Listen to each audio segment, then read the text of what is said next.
Good evening and welcome to the Business Day. I'm Javon Keys. Employers should foot the bill for requested COVID-19 tests unless otherwise agreed with the employee. An opinion by employment attorney Conrad George. He was speaking at a forum looking at vaccination in the workplace put on by the private sector organization of Jamaica PSOJ last week.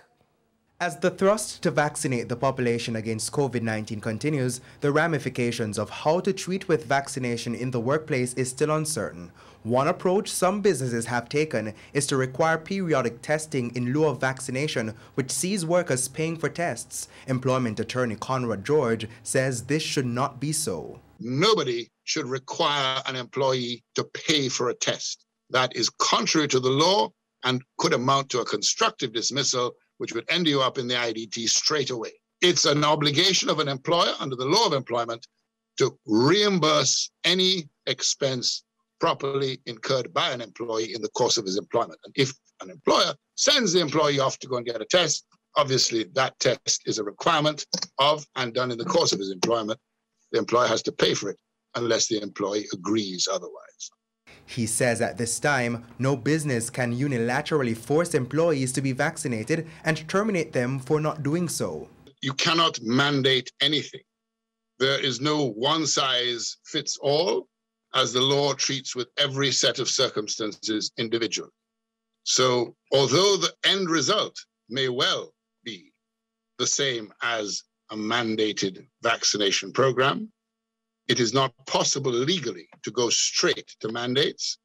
One has, as an employer, one has to look at all of the facts, all of the issues, listen to what the employee has to say, and eventually, if there can be no accord, then a compulsory instruction may be given and the employee's employment may be terminated, if in all the circumstances it is reasonable to do so.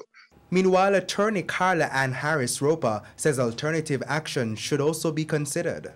If it is a type of work that is compatible with flexible work arrangements or work from home, or they can find some other alternatives to do what it is that they were contracted to do that reduces appreciably the risk that they may pose to others and themselves, then it is important that an employer look at these and to see if there are workable alternatives for their business. Let's head to today's currency trading. The US dollar is selling for an average $147.95. The Canadian currency is trading at $120.58. $203.98 is the going rate for the pound and $176.69 for the euro.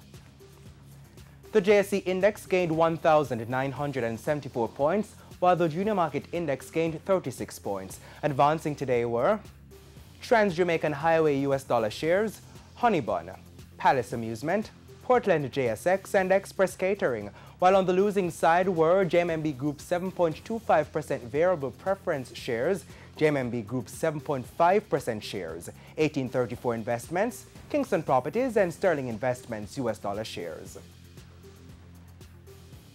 And that's it for the Business Day. I'm Javon Keys. Regional and international roundup right after this break. Stay with us.